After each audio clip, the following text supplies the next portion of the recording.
Good morning and welcome to the EVGEN PHARMA PLC investor presentation. Throughout this recorded meeting, investors will be in listen-only mode. Given the acquisition and the respective fundraising are subject to approval at a general meeting for shareholders, there will be no Q&A in today's session. Before we begin, I would like to submit the following poll, and I would now like to hand you over to CEO Dr. Hugh Jones. Good morning. Good morning, and thank you everybody for attending our Investor Meet presentation ahead of a book build exercise which starts immediately. We're here at EVGEN proposing to acquire a private UK company, Chronos Therapeutics Limited. We announced a placing yesterday, and this webinar is really about the accompanying retail offer that comes with that activity. With me here is Tony Heinonen, our Chief Financial Officer, and Dr. Helen Kuhlman, our Chief Business Officer. And of course, we're AIM listed and a public company, so the usual disclaimers apply.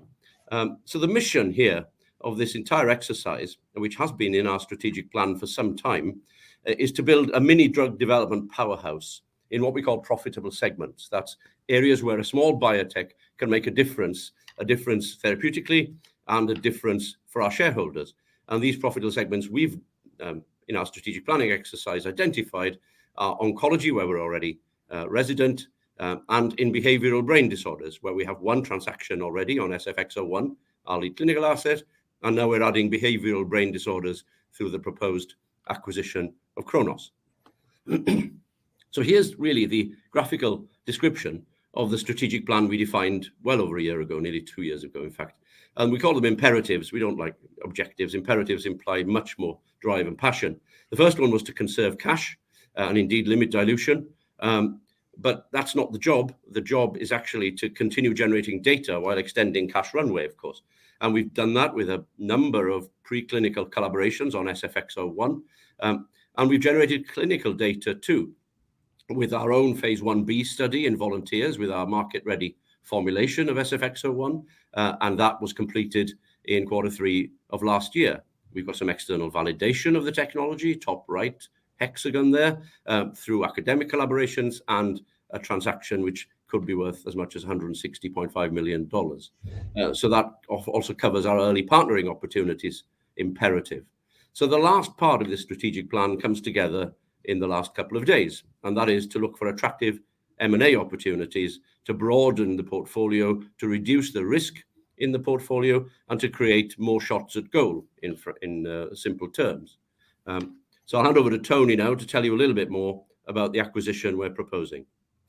Thank you, Hugh, and good morning, everybody, also from my side. So we're going to talk about three things here today. So the proposed acquisition of Chronos Therapeutics in an all-share transaction. We will come to the details of the transaction in a couple of slides and explain them to you in detail. Also, the accompanying capital raise, as we yesterday announced, £850,000, where we had all of C-suite directors as well as management participating, and we are very excited and thankful for our existing investors, meaning EVGEN investors, as well as Chronos investors also participating in the capital raise. This happened at a 5% premium to the market, and with this additional cash, it gives us a cash runway into early 2026 and puts us in a position of being roughly in the top 20% of European listed biotechs in terms of how many months of cash runway. And we can also propose to rename the company to TheraGrief, which reflects the combined asset portfolio in a much better way. TheraGrief is a combination of Welsh and Greek and means strong healing. So with that, I'll hand over to Helen, please. Thanks. So within EVGEN and SFX01, we are addressing both oncology and neuropsychiatry, the autism partnership. But actually, the area of CNS and in particular neuropsychiatry is a resurgent one. And that was borne out by a large amount of deal activity that was concluding towards the end of 2023. As you may have seen, AbbVie acquired Cerevel, which led with a psychiatry asset in schizophrenia for $8.7 billion. And that was a late-stage asset. And also Karuna was acquired by BMS. Well, there was a deal with BMS for $14 billion, and both of those deals happened towards the end of last year. Coalescing with that, Johnson & Johnson, who had really been out of neuroscience or not focused on neuroscience for quite some time, led with a strategy which brought its neuroscience capabilities to front and center and would be a focus for them commercially in the upcoming years. So there has been an upswell in neuropsychiatry in both deal activity, development focus, research focus, and market focus. There is real patient need still there, and that compromises alongside it a great commercial opportunity. The bottom of this slide also highlights a couple of deals which are highlighted because they are focused on assets that were or are within the Chronos portfolio and will come into EVGEN, and I can talk a little bit about Orexin further on in this presentation. So to remind you on EVGEN, and then Helen will cover some detail on the company we're proposing to acquire. EVGEN PHARMA PLC is clinical stage. We're based on this massively biologically active agent that originated in nature called sulforaphane. Sulforaphane doesn't really exist. You have to store it at -20 as an oily liquid, so it's no use as a druggable agent at all. So the real achievement of EVGEN historically has been to turn what is a deep frozen storage agent, which exists transiently in nature, into a little yellow tablet. And an enormous amount of very clever work has been done by others in getting us to this stage where we are today. And that tablet was tested in our phase 1 study starting about a year ago and writing up later. And this is a platform technology. So it's covered by 3 patent families. So it's a patented, not copyable formulation, stabilizing this massively active agent. It's now a fully chemical process. There's no natural product in there at all. And indeed, we successfully achieved orphan drug designation in the United States a couple of years ago for our brain cancer program or glioblastoma program. Orphan drug just demonstrates a couple of things, really. One, we can work well with the FDA in getting approvals for additional IP protection. It's like easier right through the regulatory system. And even when the drugs are on the market, a tax break on sales into orphan conditions in the United States. And that was a significant number of reasons why we chose glioblastoma or malignant brain cancer as our lead internal program. We were pleased to say last year that getting to the clinic, that's administering these tablets that are patented to patients in the next 2 years, is funded by the Dutch Cancer Society via money coming from the Dutch government. So it's non-dilutive funding, which is a theme I think that we can demonstrate that we've been quite successful at. We've also demonstrated we can out-license our technology with our Swiss partner Sterlickler in neurodevelopmental disorders, starting with autism. I mentioned earlier, this is a 160.5 milestone deal through the lifetime of it, and a double-digit royalty if and when the asset succeeds in the clinic and gets to the market. We've done our own clinical study where we're still doing genetic analysis. We're analyzing the whole genome of these subjects, these volunteers who came into our study. 3 things which we reminded the market about last year happened. One, our enteric coat, that's a coating around the tablet designed to get past the acid environment of the stomach into the small bowel, worked. From the time scale of when we see drug and metabolites in the blood, it's clear that this tablet's getting past the acid of the stomach. We're getting drug levels in the blood in what's called the micromolar range. So if you're a sort of pharmacology nerd like me, micromolar range is quite high, but it's also the range that we see effectiveness in the lab.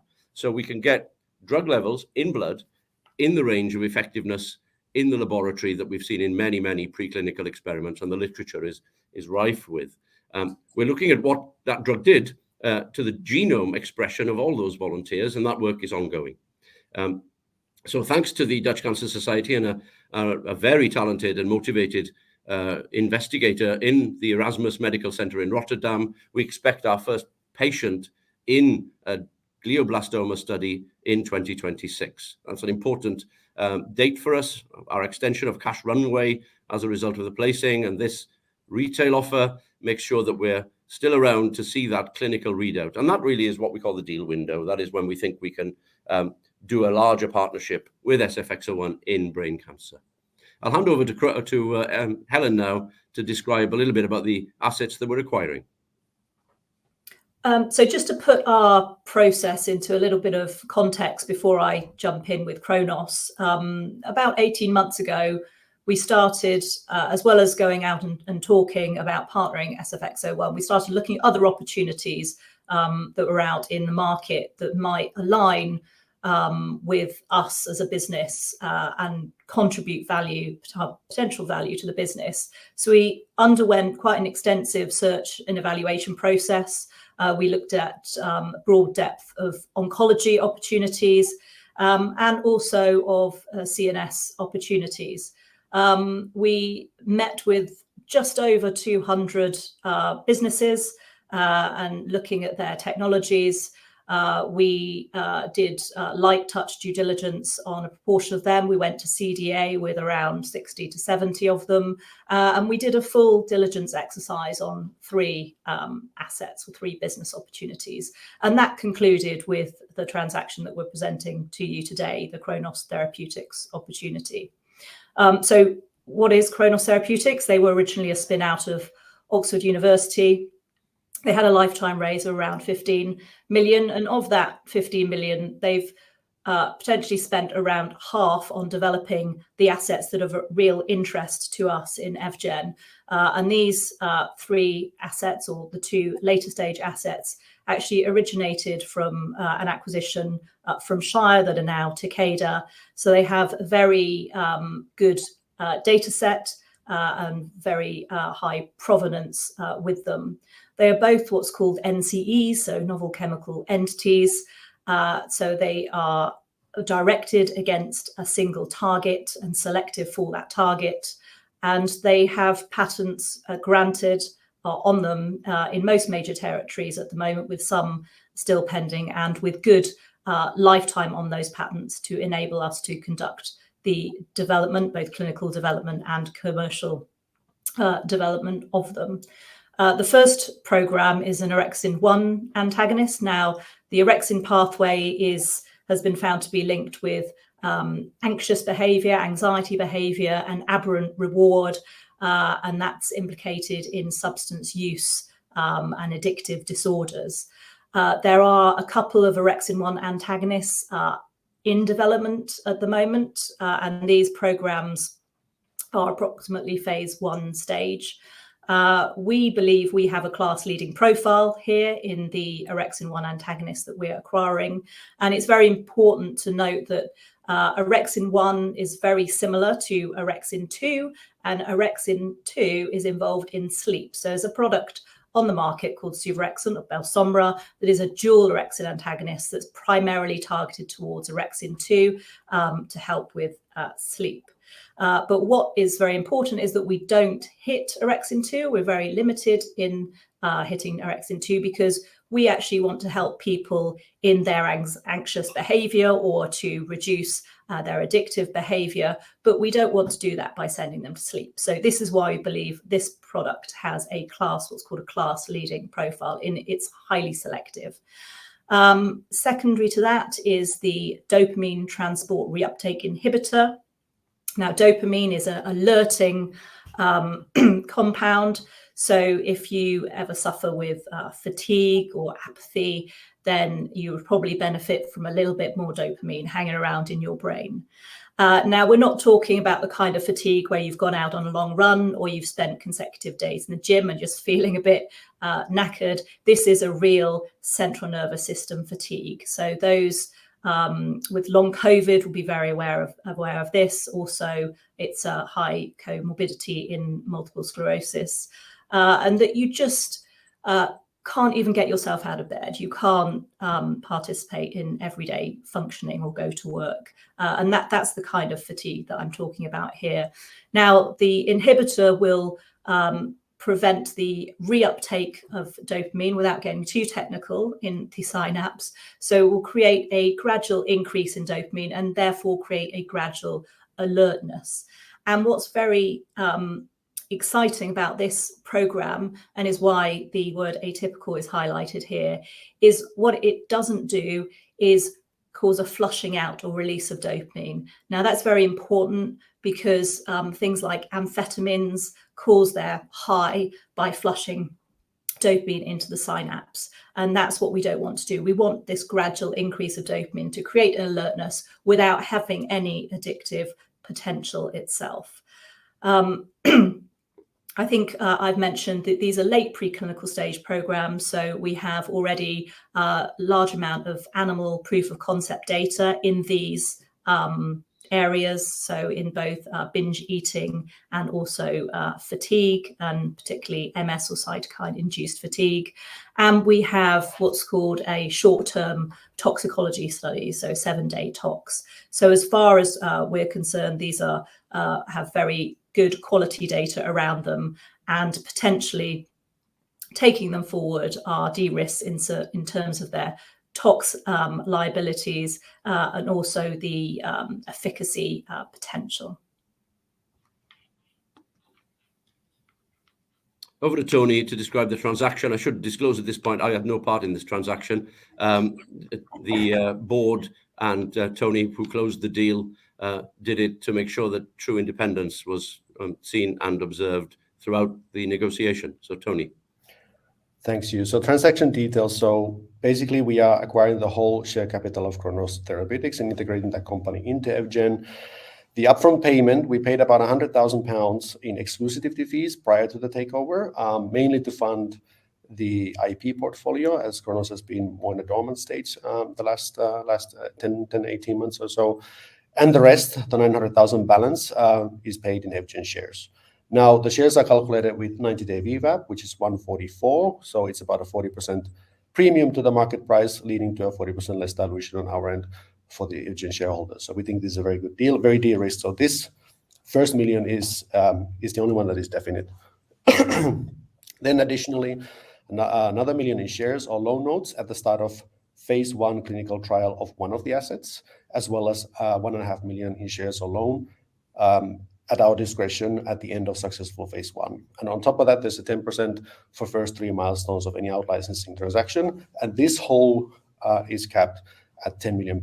So literally, as Helen mentioned, Chronos has raised about 15 million during its lifetime, and roughly half of that has been invested into these assets, which we are now acquiring in essence for 1 million. So we think this is a very de-risked deal, and we think this is a very good deal for our shareholders. So what this deal provides for us by way of pipeline, standard biotech pipeline chart there, you've seen that SFX as of 2022 is now in a deal with Stalicla in neurodevelopmental disorders, starting with autism spectrum disorder. Our internal program, next one down, glioblastoma or malignant glioma, is an orphan condition. As I said, we have orphan designation in the United States already for that disease. And that's our internal key program, which will enter the patient in 2026. We have also very interesting data in a rare childhood cancer called rhabdomyosarcoma. We'd like to develop that, but that's outside of the current plan because we need a whole new pediatric development plan for it. But now we get to the interesting addition to our pipeline, and that's the orexin-1 antagonist, as Helen mentioned, in addiction and anxiety. A psychiatrist will describe to you an anxious, impulsive type of patient. That's precisely what blocking this orexin-1 system seeks to treat, and with very long patent cover. And then the dopamine active transport inhibitor in fatigue and narcolepsy through that slow, gentle increase in brain dopamine, as has been described. Now, also on this slide is a large number of the collaborators we're in more or less constant contact with. Glioblastoma, for example, is being investigated in the lab and then in the clinic by the Erasmus Medical Center in Rotterdam. We have a relationship with the University La Sapienza in Rome. On psychiatry, we've got an emerging relationship with King's College London, who have a very, very adept neuropsychiatry group. And of course, the assets that we're proposing to acquire with Chronos originated, at least the know-how originated in Shire, which is now part of Takeda. So what does this do? It triples the size of the portfolio and therefore reduces the risk on the portfolio by 2/3. That's a key part of doing it. And we are going to seek non-dilutive funding to develop initially the orexin-1 antagonist in addiction, impulsivity, and anxiety, non-dilutive funding through grants and other methods, collaborations, and take it through to clinic readiness. That's the key part of the plan there. So the rationale for the combination then, which we've said, but to summarize, we're tripling the size of the portfolio. We're capitalizing on a massive resurgence in the interest in neuroscience by big pharma, largely because of two things. A better way to measure behavioral brain disease. Two, better understanding in research of some of these targets within the brain that we can block or activate in order to create improvement in mental health. And the deals that Helen mentioned, 20 billion spent in December last year alone by big pharma on late-stage neuroscience companies. We believe we have the talent internally to develop these assets and within our virtual company model, and indeed the hub and spoke model that has a bunch of providers, CROs, and consultants advising us. So we've got a complementarity here of the two companies. We believe we have the ability to exploit the acquired portfolio. And of course, we've created a lot more potential inflection points. And we're grateful to both our own investors who invested in the placing and indeed Chronos investors who invested in the placing yesterday. We hope to include them in going forward. It's certainly a good quality investor base, and this retail offer is really to encourage our existing retail investors to participate as well. The board, has not changed, except that under the terms of the transaction that Tony closed, Chronos can nominate one non-executive director to our existing board, and the management is shown there. And as you've heard, board and management are contributing just over 10% of this placing. So between us, we're putting in £86,000 into the placing, which was signed yesterday. So our individual agreements to put into this placing are already signed. The total is 86,000. So I'll hand back to Tony now to tell you a little bit about this retail offer. Over to you, Tony, and then I'll conclude. Sure, thanks, Hugh. So retail offer, as you mentioned, so yesterday we closed the conditional 850,000 of ABB, and today really the purpose is that we present this opportunity to you, our retail shareholders. We have retail offer which is open until the 3rd of April, so roughly about 2 weeks from now, starting today via the bookbuild platform. It is EIS qualifying. Should you have headroom and wish to take a tax advantage of about 30%, we would welcome your investment. The whole retail offer is capped at 1 million, so we would really welcome your participation. And as Hugh and Helen mentioned on the pipeline side, I mean, of course, the more money you get, the faster we can get to those interesting data points and milestones and hopefully create additional value to the shareholders. So that's the end of the formal part of the presentation. I'm afraid we can't take questions for regulatory reasons, but that's it for the formal part. We do encourage your participation. I'll hand back to Investor Meet. Perfect. Thank you very much indeed for updating investors today. Could I please ask investors not to close this session, as you will now be automatically redirected to provide your feedback in order that the management team can better understand your views and expectations. This will only take a few moments to complete, and I'm sure will be greatly valued by the company. On behalf of the management team of EVGEN PHARMA PLC, we'd like to thank you for attending today's presentation, and good morning to you all.